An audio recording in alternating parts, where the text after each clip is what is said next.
गुरुर्विष्णु गुरुर्देवो महेश्वरः गुरु साक्षात् परं ब्रह्म तस्मै श्री गुरुवे नमः। त्वमेव माता च पिता त्वमेव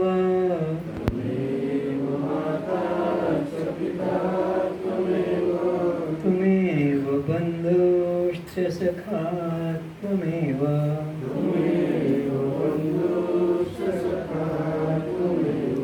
त्वमेव विद्या त्रिगुणं त्वमेव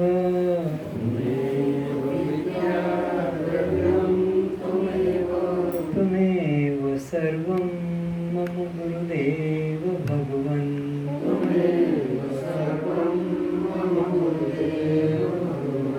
त्वमेव सर्वं मम गुरुदेव भगवन्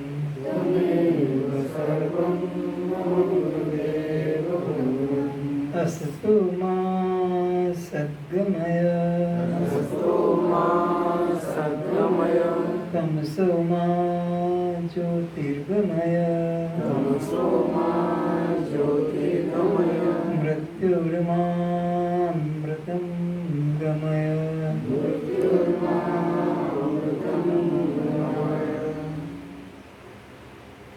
हे गुरुदेव, आप हम दोनों की रक्षा करें। आप हम दोनों को बुद्धि शक्ति प्रदान करें। आपके द्वारा पढ़ाई गई ब्रह्म विद्या इतनी तेजोमयी हो, कोई भी पंडित, कोई भी गुरु, कोई भी शास्त्री हमें आत्मनिष्ठा से ब्रह्म ज्ञान से विचलित न कर सके, परास्त न कर सके। हमारे अनादिकाल के भूले हुए आत्मस्वरूप का आप स्मरण कराएं। ओम शांति शांति शांति।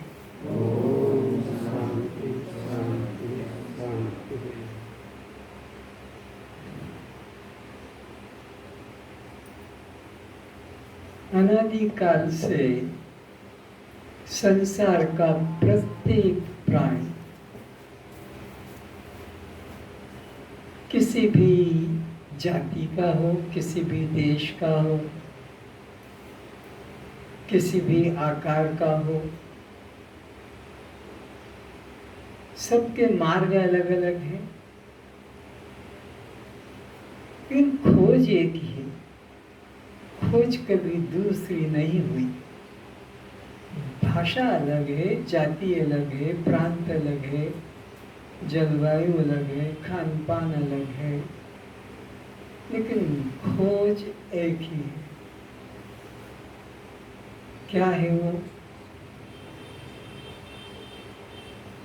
पुत्र हो जाए, पति मिल जाए, पत्नी मिल जाए, मकान जमीन खेती मिल जाए, महल राज्य मिल जाए, स्वर्ग वैकुंठ, ना एक भी यह लक्ष्य नहीं। इन सब की चाह नहीं।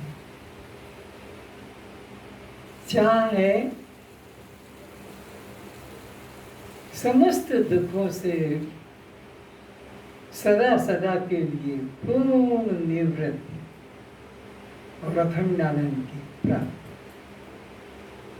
इसके अलावा और कोई चाह नहीं।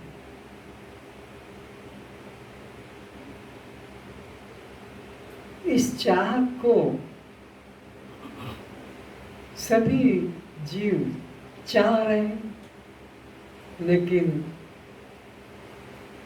इस चाह की पूर्ति का साधन गलत चुन लिया। किसी ने पति को चुना, किसी ने पत्नी को, किसी ने पुत्र पुत्री को, किसी ने धन संपत्ति को, किसी ने राज वैभव को, पद प्रतिष्ठा को, स्वर्ग वैकुंठ तक को। ये सब गलत मार्ग चुन लिया। एक भी मार्ग, एक भी साधन इसमें अखंड आनंद दिलाने वाला है, सब दुख दिलाने वाले, पुनर्जन्म दिलाने वाले। और सभी ने वहां तक जाकर देख लिया। एक भी जीव पृथ्वी पर नहीं जिसने कि वैकुंठ तक जाकर न देखा, और वहां से भी दुखी होकर, निराश होकर ब्रह्म भुवन लोका पुनरावर्तिन वर्जन, फिर इसी धराधाम पर आता है। इंद्र का सुख बड़ा सुख माना था, पर वहां भी जाकर देख लिया। ते तम भुक्तम सर्वलोकम विशालम क्षीणे पुण्य मृत्यु लोकम विशंति एवं त्रयी धर्म मनो प्रपन्ना गता गतम काम कामा। फिर वापिस आना। यहाँ आने की सभी इच्छा करते हैं। जिन देवी देवताओं की अज्ञानी लोग प्रार्थना करते हैं, मेरा ये काम कर दो, मेरा ये काम कर दो, मेरे को ये दे दो, मेरे को ये दे दो, उन देवी देवता के मन में भी मनुष्य जीवन की इच्छा है कि हे परमात्मा, मुझे मनुष्य जीवन प्रदान कर। सारी दुनिया के लोग तो देवी देवताओं की उपासना करते हैं, ये देवी देवता मनुष्य जीवन की इच्छा क्यों करते हैं? ये सर अलग हो जाना चाहिए। हाँ, थोड़ा एक दो सामने आना चाहिए। हाँ, बस ठीक। कोई का सर किसी के पीछे छुपे नहीं। क्यों यहाँ आना चाहते? शक्ति कम है, आयुष कम है, भोग कम है। उन देवताओं की शक्ति भी बहुत, भोग भी बहुत, उम्र भी बहुत। फिर इस अल्प शक्ति वाले, अल्प भोग वाले, अल्प आयुष वाले जीव की क्यों इच्छा करते हैं? भले देवताओं के पास भोग ज्यादा है, शक्ति ज्यादा है, उम्र ज्यादा है, लेकिन शांति नहीं, अशांति भी ज्यादा है। यहाँ पर उम्र भी कम है, शक्ति भी कम है, भोग भी कम है, लेकिन यहाँ अखंड शांति का द्वार खुल जाता है। अखंड शांति को पाने का द्वार और किसी योनि में, किसी जगह नहीं। यह जीव अनादिकाल से इस आनंद की तलाश में है, पर जो इसने साधन चुना है, वस्तुएं चुनी है, वो गलत चुन ली है। ये सब दुख देने वाले हैं। जिन जिन को इस मृत्यु लोक के मानव ने सुख की आशा से चुना कि ये सुख देगा, ये सुख देगा, इससे सुख मिलेगा, इससे मिलेगा, ये चुनाव भी गलत कर दिया। भगवान ने तो कह दिया, अनित्यम असुखम लोकम इमं प्राप्य भजस्सु मां। पर कोई मानता नहीं भगवान की बात। सब मनमानी करने में लगे हैं। ये सुख देगा, ये सुख देगा, इससे सुख मिलेगा, इससे सुख मिलेगा। भगवान की तो सुनो। भगवान तो कहते अनित्यम असुखम, सुख से रहित है, केवल दुख है, केवल दुख है। इसलिए इसमें से ममता हटा लो और केवल आत्मा में ही मन को जोड़ो। आनंद वो ब्रह्म में, ब्रह्म ही आनंद है, आत्मा ही आनंद है। आत्मा को छोड़कर और कोई तुमको आनंद नहीं दिला सकता।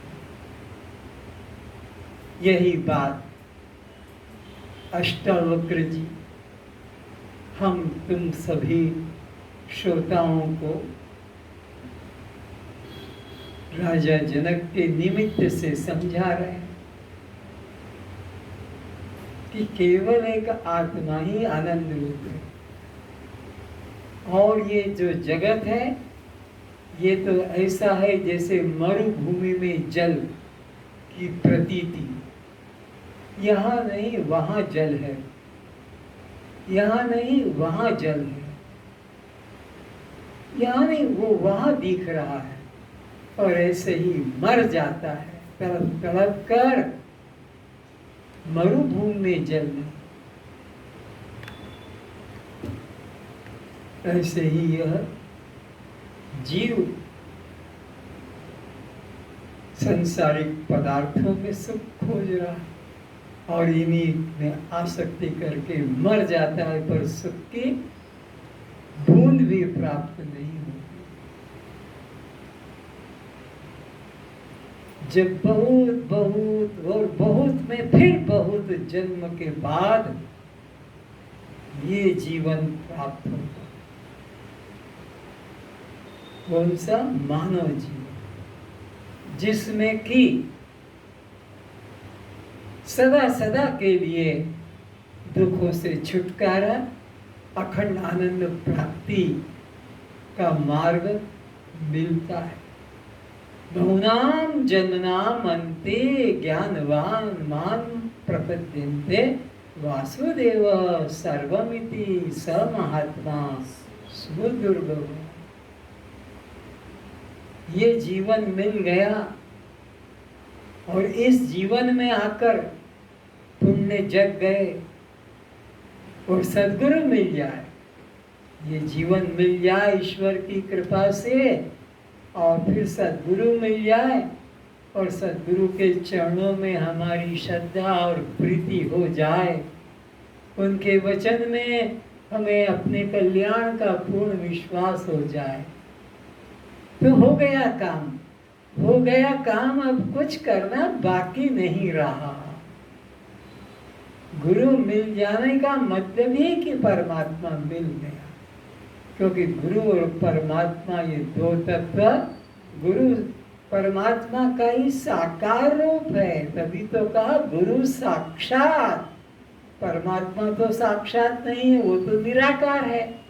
अगर देखने की इच्छा है कि हम देखेंगे परमात्मा को, तो फिर गुरु साक्षात परम ब्रह्म तस्मै श्री गुरुवे नमः। उन गुरुओं के श्री चरणों में मेरा बार बार नमस्कार है, कोटि कोटि नमस्कार है। बोलते हैं कोटि कोटि नमस्कार है, लेकिन हाथ भी उठकर हृदय तक नहीं जाते हैं, मुंह से बोल देते हैं गुरु साक्षात परम।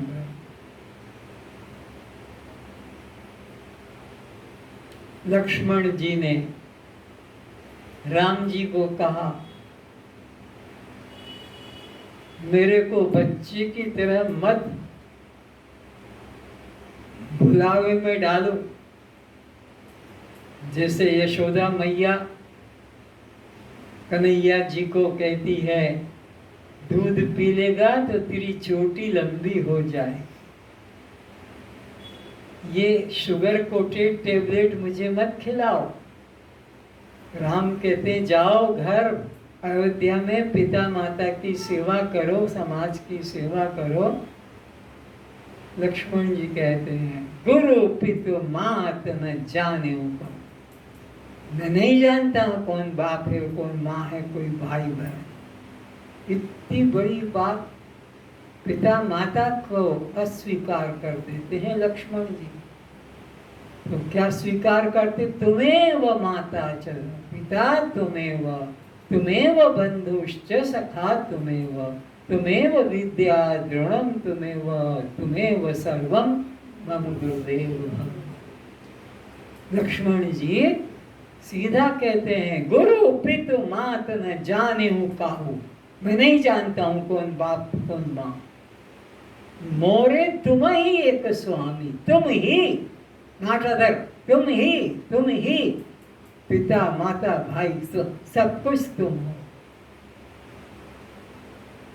ऐसी अनन्यता जिसमें आ जाती है गुरु चरणों में, कल्याण हो गया। क्योंकि अब और इससे ऊपर पाने की कुछ बाकी नहीं रहा। अंतिम चीज है वो पा गए और उससे कोई अलग श्रेष्ठ चीज है नहीं। तो अब वो साधन क्यों करेंगे, किस लिए करेंगे? जिसके लिए कर रहे थे वो मिल गया। तो अष्टावक्र जी राजा जनक को कहते हैं कि ये जनक, तुमको इतना ही करना है कि मैं देह नहीं, बस और कुछ मत करो, सब समस्या अपने आप हल हो जाएगी। मैं देह हूँ, ये भाव ही तुम्हें 84 लाख योनियों में भटका रहा है। ये भाव कि मैं देह हूँ, ब्रह्म मुझसे अलग है, परमात्मा मुझसे अलग है, आत्मा मुझसे अलग है, ये जो तुम्हारे अंदर कुभाव है, कुविचार है, यही तुम्हें 84 में भटका रहा और यही तुम्हें नाना साधन में जोड़ रहा है। परमात्मा ही तुम्हारा शुद्ध स्वरूप है और इसलिए तुम्हें कोई साधन करने की आवश्यकता नहीं। बस एक ही बस निश्चय रखो कि यह शरीर में नहीं। आगे अष्टावक्र जी कहते हैं, उसे सुने। जो अविचार से भुला दिया गया है, उस स्थिति का अनुभव करने के लिए कर्म साधन नहीं है। फिर से पढ़ो। जो अविचार से भुला दिया गया है। क्या कहा है? अविचार से भुला दिया गया है। विचार का मतलब क्या है? अपने आत्मा का चिंतन, अपने आत्मा की ओर दृष्टि। वी यानी उल्टा, चार यानी चलना, उलट के चलना। तो उधर न करके हम इधर की तरफ चल पड़े। अविचार से हम संसार की ओर दौड़ पड़े। कोई कोई भाग्यशाली मनुष्याणाम सहस्रेषु कश्चित् यतति सिद्धये यत्तमपि सिद्धानां कश्चित् मां वेत्ति तत्वतः। कोई कोई करोड़ों में आत्मा की ओर आता है। आश्चर्यवत् पश्यति कश्चित् एनम् आश्चर्यवत् वदति तथा च अन्यः आश्चर्यवत् श्रोति अन्यः अश्रुत्वापि न वेद कश्चित्।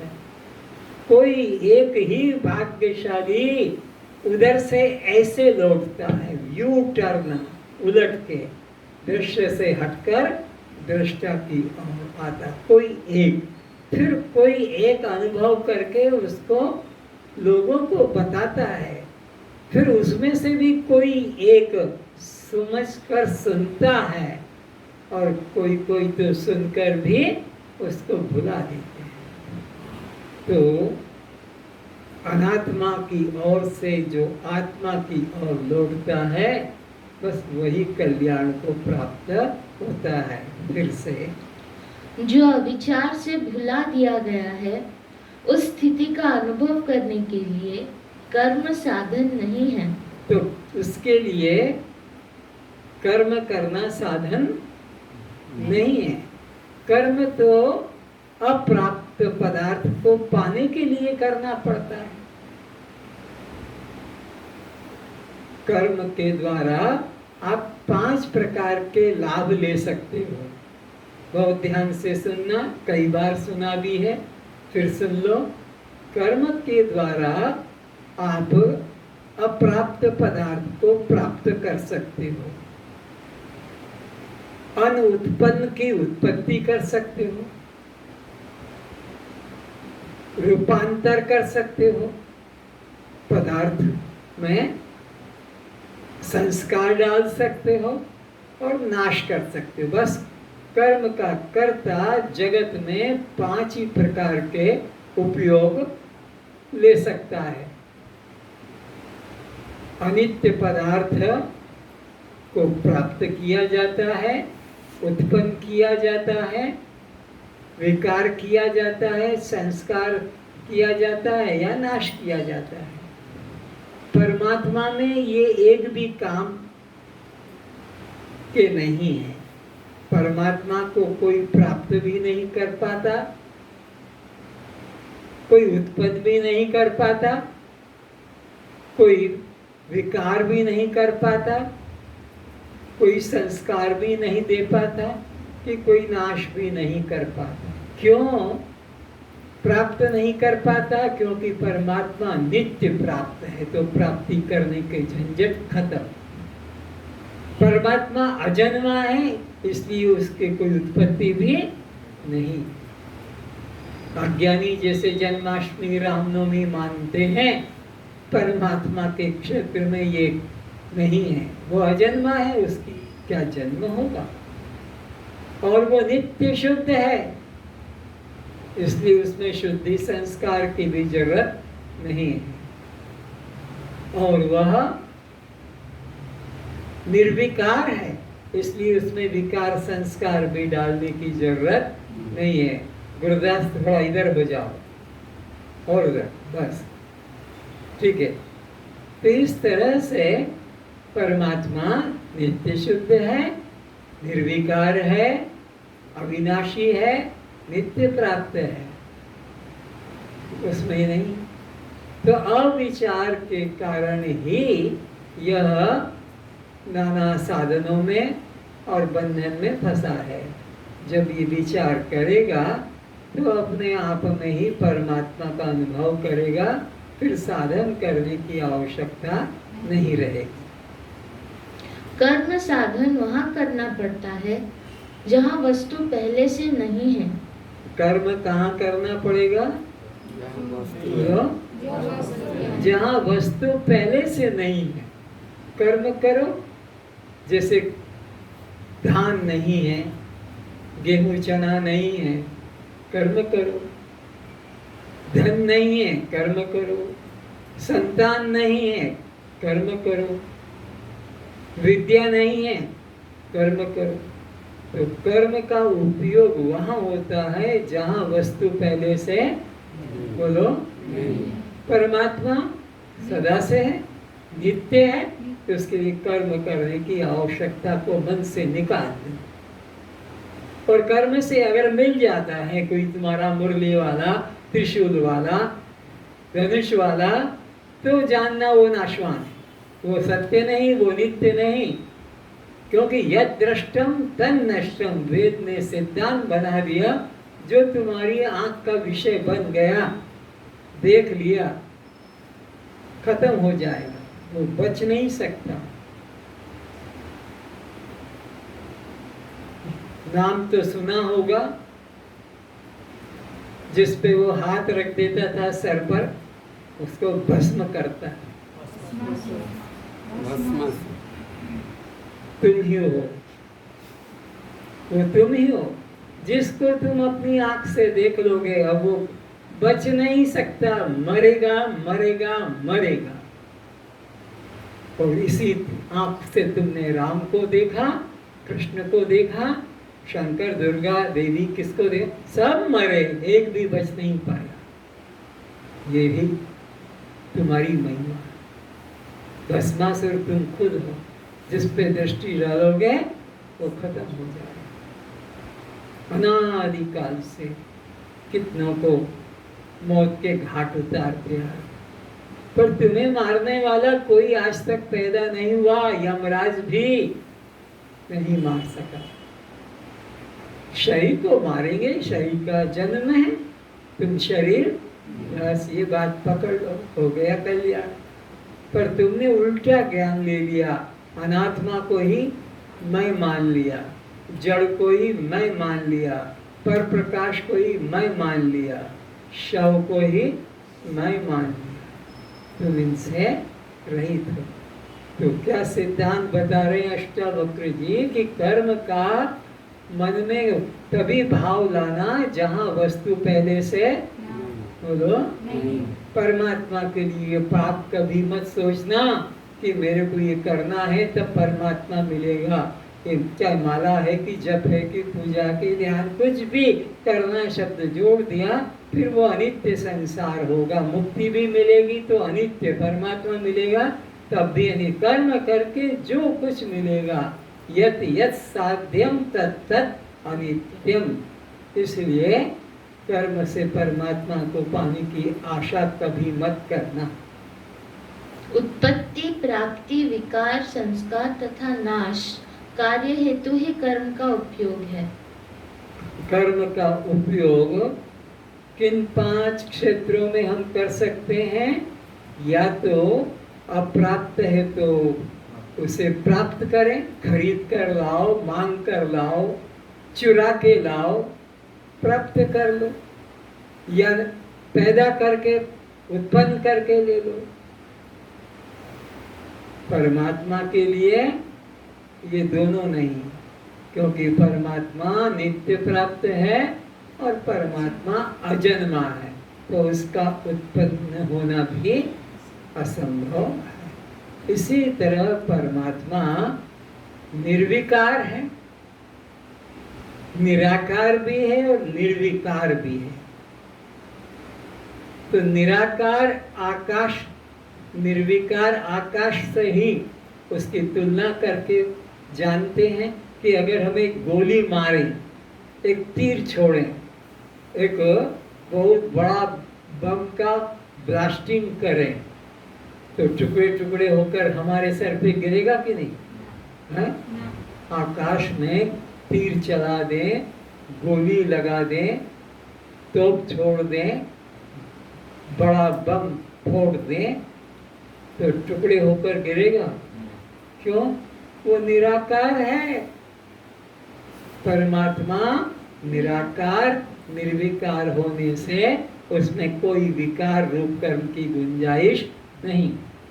और फिर साकार और सा अवयव में विकार होता है।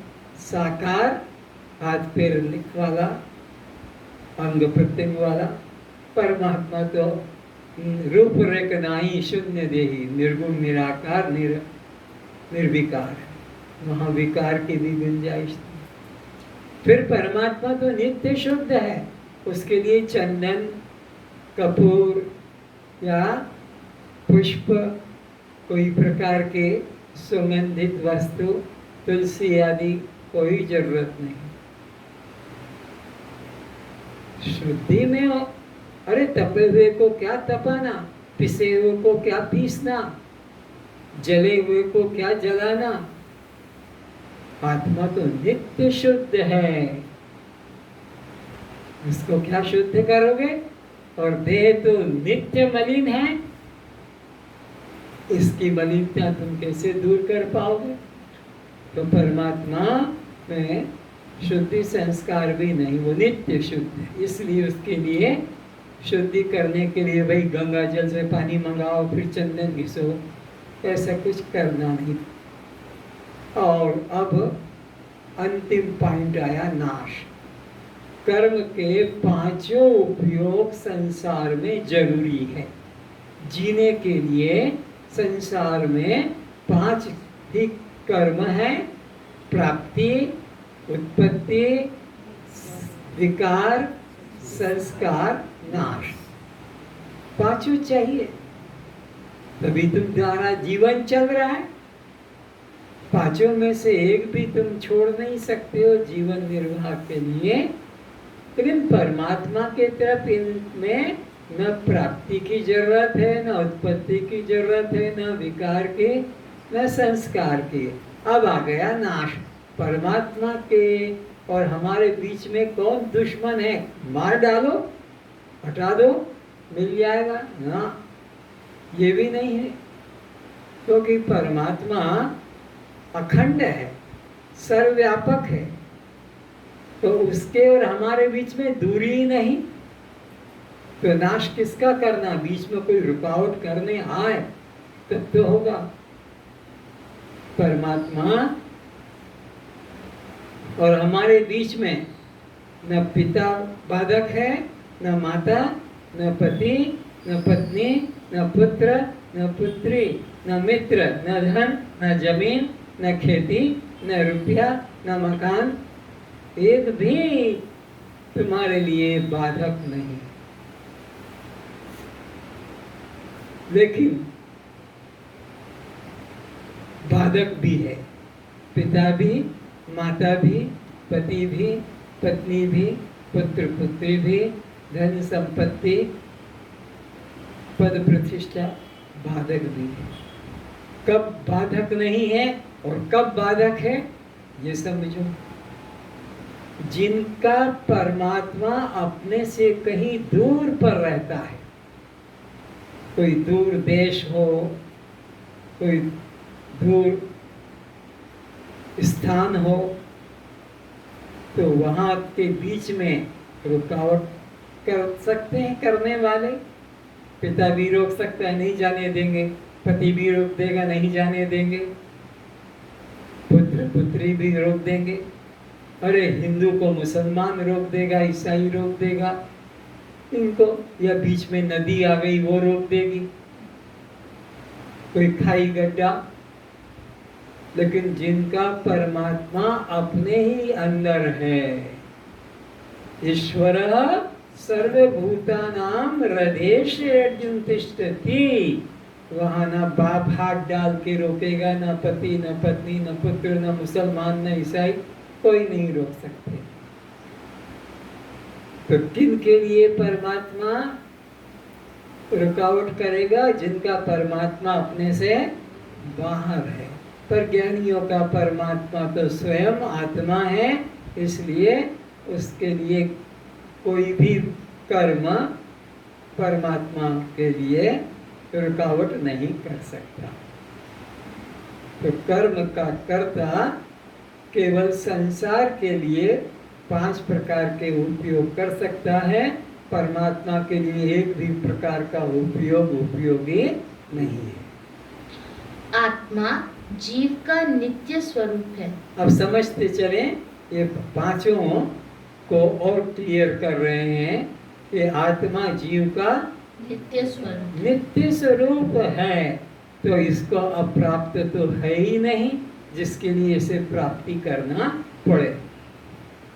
उसका विस्मरण हो